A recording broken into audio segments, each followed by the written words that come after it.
अब हम लोग 11.2 का पार्ट नंबर 2 को क्या करेंगे, सॉल्व करेंगे।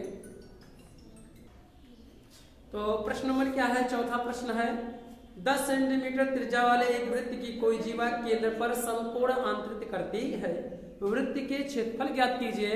इसमें पहला प्रश्न दिया है कि संगत लघु वृत्त खंड और दूसरा दिया है संगत दीर्घ त्रिज्य खंड। तो वृत्त खंड को पहले हम लोग पहचान जाए कि वृत्त खंड कितने होते हैं, लघु वृत्त खंड और दीर्घ त्रिज्य खंड। और दीर्घ वृत्त खंड और लघु वृत्त खंड जो होता है, त्रिज्य खंड और वृत्त खंड में अंतर बताए थे आपको। तो कैसे क्या देखा जाए, ये क्या है आपके पास वृत्त है, ये भी आपके पास क्या है, एक वृत्त है। जब वृत्त जीवा द्वारा यानी त्रिज्या द्वारा डिवाइड होगा तो उसे हम लोग क्या कहेंगे, त्रिज्य खंड कहेंगे। और जब वृत्त जीवा द्वारा डिवाइड होगा दो भागों में तो इसे हम लोग क्या कहेंगे, वृत्त खंड कहेंगे। ये हमारा क्या है, दीर्घ वृत्त खंड है और ये नीचे वाला क्या है, लघु वृत्त खंड है। तो प्रश्न में कहा त्रिज्य खंड, प्रश्न में कहा है दूसरा सवाल दीर्घ त्रिज्य खंड, दीर्घ माने बड़ा, तो क्या बड़ा दीर्घ त्रिज्य खंड, इसका क्षेत्रफल ज्ञात करना है। और ये भी बताना है कि लघु वृत्त खंड, लघु माने छोटा, यानी इसके द्वारा वृत्त खंड द्वारा यहाँ पर यानी इसका क्षेत्रफल ज्ञात करना है।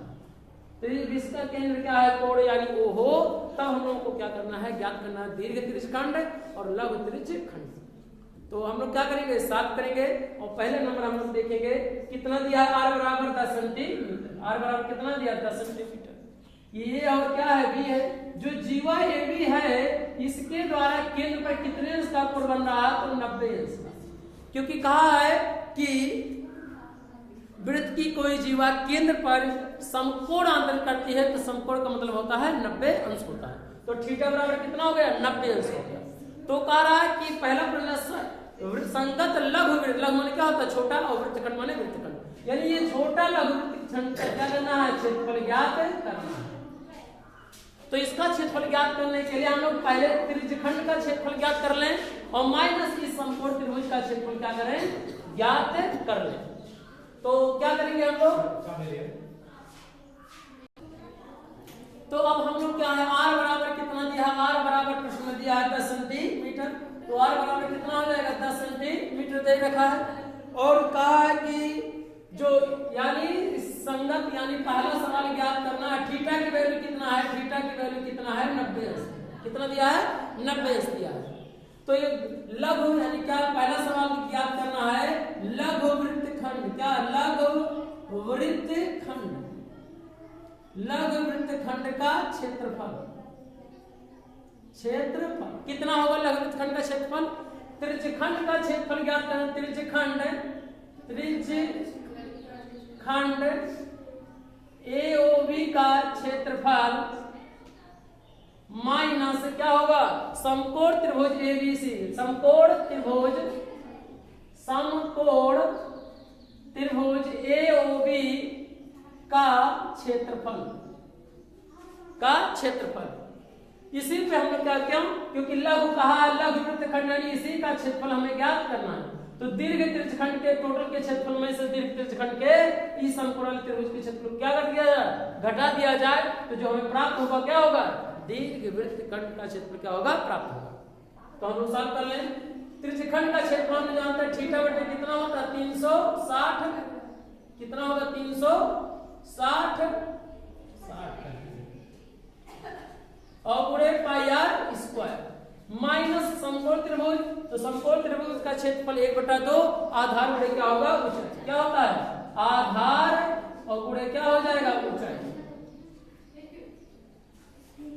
1/2 आधार गुणे क्या हो जाएगा, ऊंचाई। सॉल्व कर लिया जाए, थीटा का वैल्यू कितना है 90/360 और गुणे पाई का मान 22/7। पाई का मान चूंकि प्रश्न में दिया है 3.14, क्या दे रखा है, पाई का मान 3.14, पाई का मान 3.14, तो 3.14 और गुणे आर स्क्वायर, तो आर स्क्वायर की वैल्यू कितना दे रखा है, आर की वैल्यू 10 है, तो 10 गुणे कितना हो जाएगा 10 माइनस 1/2 आधार की वैल्यू। हम जो लोग जानते हैं कि 90 अंश के सामने वाली भुजा क्या होती है, कर्ण होती है, तो शेष दो भुजाएं होती है लंब और क्या होती है आधार। तो लंब आधार चूंकि दोनों क्या है बराबर, तो क्या करेंगे 10 गुणे क्या करेंगे 10 कर देंगे। लंब कितना 10, आधार भी कितना है 10। और इसी को हम लोग क्या करें 7 कर लें। कितना होगा 9 चौक कितना होगा, यानी 300 क्या हो जाएगा 60 हो जाएगा 90 चौक का। काट देंगे कितना, 2 काटेंगे कितना, 2 से 2 पंचे 10 और 2 दूना कितना हो जाएगा 4 और 2 एकम 2 पंचे 10। 3.14 गुणे 5 गुणा 5 में करेंगे 5 गुणे क्या होगा 5 माइनस 2 एकम 2 2 पंचे 10, कितना बचा 10 गुणे कितना हो गया 5। इसी को हम लोग क्या करें साफ कर लें, कितना होगा बाबू 50 कितना हो जाएगा 25, तो 3.14 में गुणा क्या कर दें 25 में गुणा कर दें, तो गुणा करेंगे कितना होगा 5 चौक 20 के हाथ से लाके 2 5 एक 5 और 5 2 कितना हो जाएगा 7 और 3 चौक 3 5 कितना होगा 15 और 2 चौक 8 2 1 2 2 3 6 0 8 7 15 5 2 7 कितना होगा 8 6 कितना होगा 7 3 2 कितना 78 दशमलव कितना हो जाएगा 5 और 0 माइनस 10 बचे कितना होगा 50, इसमें से क्या कर दिया जाए घटा दिया जाए, घटाएंगे कितना आएगा 78.5 में से 50.00 क्या करें घटा दें तो कितना होगा 5 8 5 में से 2 7 कितना बचेगा 8 कितना होगा 28.50 क्या होगा सेंटीमीटर क्या होगा स्क्वायर। यानी क्या प्राप्त हुआ, इसका क्षेत्रफल छोटे वाला के लिए लघु वृत्तखंड का क्षेत्रफल कितना हुआ 28.50 सेंटीमीटर स्क्वायर। ये हमारा क्या हो गया आंसर 1 हो गया, एक आंसर ये रहा। इसके बाद हम लोग क्या करेंगे दूसरा क्या करेंगे सॉल्व करेंगे, और दूसरे प्रश्न में इसी में कहा है कि दूसरा प्रश्न दे रखा है संगत दीर्घ त्रिज्यखंड का क्षेत्रफल ज्ञात। दीर्घ त्रिज्यखंड का मतलब है इसके सामने त्रिज्यखंड का क्षेत्रफल क्या ज्ञात करना है, ज्ञात करना है। त्रिज्यखंड का क्षेत्रफल ज्ञात करना, ना कि वृत्तखंड का क्षेत्रफल ज्ञात करना है।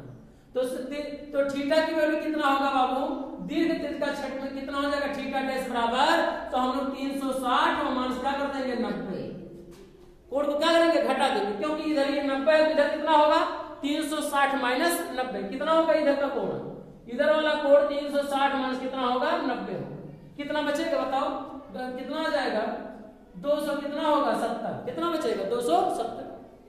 अब क्षेत्रफल ज्ञात कर लिया जाए, क्या ज्ञात करें संगत दीर्घ त्रिज्य, क्या करेंगे दीर्घ त्रिज्य खंड का क्या ज्ञात करेंगे क्षेत्रफल, क्या होगा थीटा बटे 360 पाई आर स्क्वायर। तो थीटा की वैल्यू कितना लिया बाबू 270 बटे 360 और पाई का मान कितना दिया 3.14 और गुणे आर स्क्वायर, आर की वैल्यू कितना है 10 गुणे क्या करेंगे 10 कर देंगे, पाई आर क्या होगा स्क्वायर हो गया, सॉल्व कर लिया जाए। कितना 0 से 0 9 3 27 और 9 चौक कितना होगा 36, 2 दूना कितना 2 5 10 और 2 दूना 4 2 1 2 5 10 कितना आया 3 गुणे 3.14 गुणे कितना 25 गुणा कर देंगे कितना आएगा, यहां सॉल्व किया 3.14 गुणे गुणा करेंगे तो कितना आया था 78 और इसी में क्या कर दिया जाए 3 का क्या कर दिया जाए गुणा कर दिया जाए 78.5 में 3 का क्या करते हैं गुणा कर दिया जाए 3 0 3 5 15 5 और 3 8 24 24 से क्या हो जाएगा 25 असर लाके 2 और 3 7 21 22 23 कितना होगा 23 200 कितना हो 235.5 वर्ग सेंटीमीटर। ये हमारा क्या हो जाएगा आंसर, ये हमारा कौन सा प्रश्न होगा दूसरे प्रश्न का क्या होगा आंसर होगा। किसमें त्रिज्यखंड का क्षेत्रफल ज्ञात कहा था और इसमें किसका वृत्तखंड का क्षेत्रफल, और कौन से वृत्तखंड का तो लघु वृत्तखंड का क्षेत्रफल। अगर प्रश्न में कहा होता है कि दीर्घ वृत्तखंड का क्षेत्रफल ज्ञात करिए तो दीर्घ वृत्तखंड के माने इसका बड़े वाले का क्षेत्रफल ज्ञात करना है, तो इसका क्षेत्रफल क्या करते हैं पूरे वृत्त के क्षेत्रफल में से इस छोटे वाले क्षेत्रफल को क्या करते हैं हम लोग दीर्घ वृत्तखंड के क्षेत्रफल को क्या करते हैं घटा देते हैं। इस तरह से हम लोग क्या हो जाता है प्राप्त हो जाता है। नेक्स्ट क्वेश्चन को हम लोग क्या करेंगे सॉल्व करेंगे। अगला प्रश्न दिया 5वां, त्रिज्या 21 सेंटीमीटर वाले वृत्त का एक चाप केंद्र पर 60 अंश का कोण अंतरित करती है, ज्ञात कीजिए। क्या ज्ञात करना है चाप की लंबाई बताना है। दूसरा दिया चाप द्वारा बनाए गए त्रिज्यखंड का क्षेत्रफल ज्ञात करना है। तीसरा संगत जीवा द्वारा बनाए गए वृत्तखंड का क्षेत्रफल ज्ञात करना है। तो एक वृत्त दिया है तो एक वृत्त बना ले रहे हैं हम और इस वृत्त की त्रिज्या कितना दिया है 21 सेंटीमीटर, तो 21 सेंटीमीटर यहाँ पे वृत्त का केंद्र क्या है वो है और त्रिज्या कितना दिया है 21 सेंटीमीटर और कोण कितना दिया है तो कोण मान लिया जाए कितना इसका कोण है यहाँ इसके बीच का कोण कितना दिया है 60, कितना दिया है 60, थीटा बराबर कितना हो गया 60 अंश। कह रहा है चाप की लंबाई ज्ञात करिए। तो 60 अंश के संगत, 60 अंश का कोण सामने है ना, तो इसकी चाप की लंबाई ए और मान लिया जब ए, तो चाप AB की लंबाई यानी r बराबर कितना दिया है 21 सेंटीमीटर। पाई का मान हम लोग जानते हैं 22 बटे कितना होता है 7 होता है। कितना होता है पाई का मान 22 बटे 7, तो लिख दे यहाँ पर 22 बटे क्या 7, पाई का मान 22 बटे 7, पाई का कितना आ गया 22 बटे 7 और r बराबर कितना है, तो r बराबर कितना होगा 21 सेंटीमीटर। थीटा की वैल्यू कितना दिया है 60 अंश और कह रहा पहला सवाल दे रहा है चाप की लंबाई, क्या करना है चाप की लंबाई, चाप की लंबाई। तो चाप दो होता है, एक लघु चाप होता है एक दीर्घ चाप होता है, लेकिन प्रश्न में ये कह रहा है थीटा के सामने वह संगत ज्ञात करना है, तो थीटा के संगत क्या होगा 60 अंश।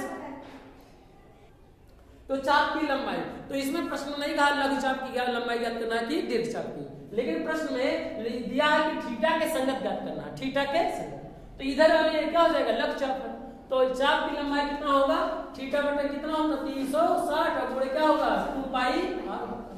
अब थीटा दीर्घ वाला कोण करेंगे तो दीर्घ वाला लघु वाला ज्ञात करेंगे तो लघु वाला, चूंकि 60 अंश के कोण के सामने वाला ज्ञात करें तो थीटा के सामने वाली यानी लघु चाप होगा और लघु चाप होगा, थीटा के वैल्यू कितना दिया 60 अंश बटे 360 और 2 गुणे पाई का मान 22 बटे 7 और r का मान कितना है 21, तो क्या करेंगे 21 सॉल्व कर ले, जो आए ये हमारा आंसर होगा।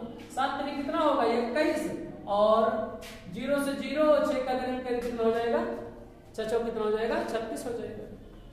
करेंगे और कितना होगा 2 से काट 2 3 कितना होगा 6 3 और 3 से 3 क्या हो जाएगा कैंसिल, कितना बचा आप देख सकते हैं 22 वर्ग सेंटीमीटर लंबाई है, तो लंबाई का मतलब क्या होगा 22 सेंटीमीटर, जो चाप की लंबाई होगा कितना होगा 22 सेंटीमीटर।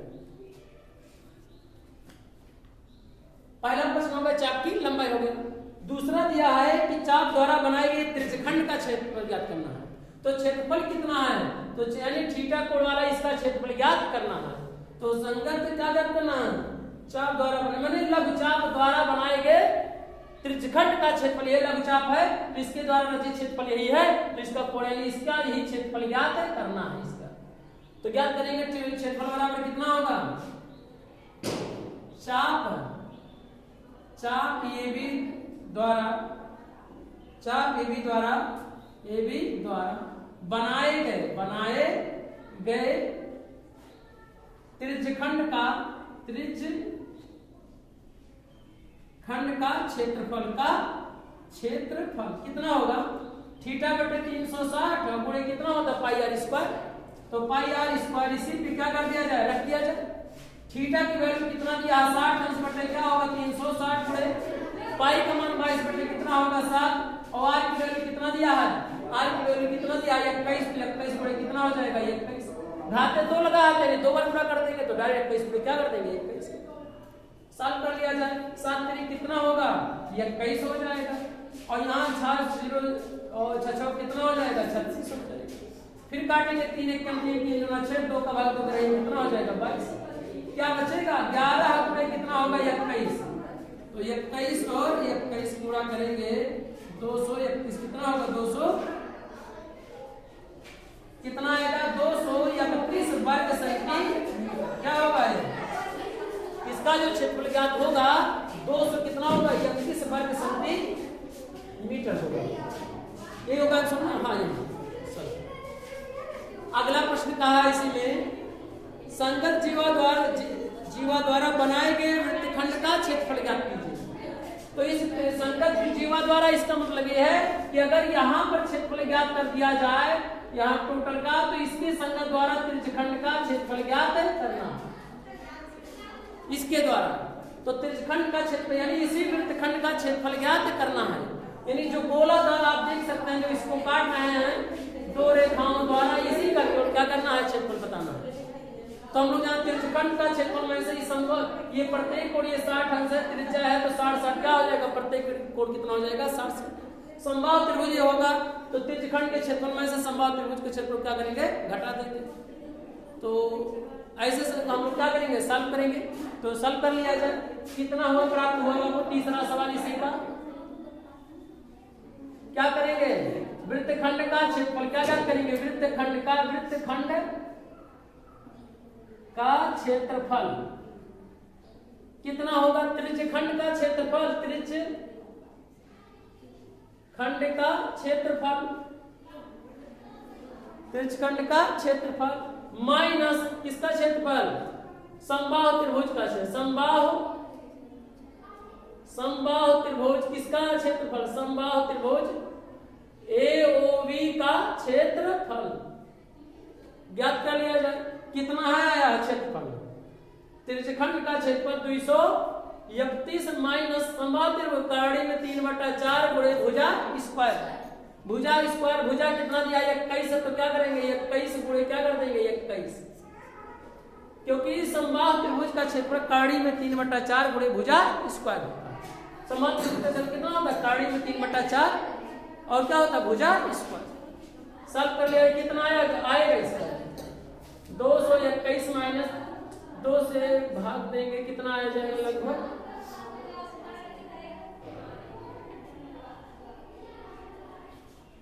कर लिया जाए। पहले नंबर 231 माइनस 21 गुणा 21 में करेंगे तो कर लीजिए 21 गुणे 21 कितना होगा 21 गुना कितना होगा 441, 441 का आएगा करड़ी में 3 बटे क्या हो जाएगा 4 और तिरछा क्या कर दिया जाए गुणा कर दिया जाए, गुणा करेंगे कितना आ जाएगा 4 एकम 4, 4 तिया 12 की हसल लागे 1 और 4 गुना 8 कितना होगा 9 माइनस कितना 441 करड़ी में 3 बटे कितना होगा 4 वर्ग क्या होगा संजी। इसी को क्या करेंगे हम लोग सॉल्व कर लेंगे, जो हमारा होगा क्या हो जाएगा आंसर हो जाएगा। हो सकता है संयुग्मी से गुणा, यही पाया गया ठीक है। इसकी संयुग्मी से भी हम लोग गुणा कर सकते हैं, इसके रूप को चेंज कर सकते हैं, यही हमारा क्या हो जाएगा आंसर हो जाएगा। और हम लोग क्या करेंगे अब इसके बाद क्या करेंगे, आगे प्रश्न में कहा है 6वां प्रश्न दे रखा है कि 15 सेंटीमीटर वाले एक वृत्त की कोई जीवा केंद्र पर कितने अंश का कोण बना रहा है 60 अंश का, तो संगत और दीर्घ वृत्तखंडों के क्षेत्रफल ज्ञात कीजिए। वृत्तखंड का क्षेत्रफल ज्ञात करना है और दीर्घ वृत्तखंड का क्षेत्रफल ज्ञात करना है। तो हम लोग क्या करेंगे, r बराबर दे रखा है वैल्यू प्रश्न में, तो r बराबर क्या करेंगे सॉल्व कर लेंगे, जो जो दिया रहेगा क्या करेंगे। r बराबर कितना है 15 सेंटीमीटर और थीटा की वैल्यू कितना दिया है 60 अंश। तो जब केंद्र पर 60 अंश का कोण बना रहा है तो उसके दोनों कोण भी दोनों क्या होंगे बराबर, क्यों क्योंकि वृत्त की त्रिज्या क्या होती है बराबर, तो कोण भी बराबर। इस आधार पर प्रत्येक कोण कितने अंश का होगा 60 अंश का होगा, अर्थात वो जो त्रिभुज बनेगा जीवा द्वारा वो समबाहु त्रिभुज बनेगा। और समबाहु त्रिभुज का क्षेत्रफल हम लोग जानते हैं कड़ी में 3/4 गुणे क्या होगा भुजा स्क्वायर। इसी प्रश्न के यानी सूत्र की सहायता से हम क्या करेंगे ज्ञात कर लेंगे। पिछले सवाल की बात हम क्या करेंगे, इस प्रश्न को सॉल्व करेंगे।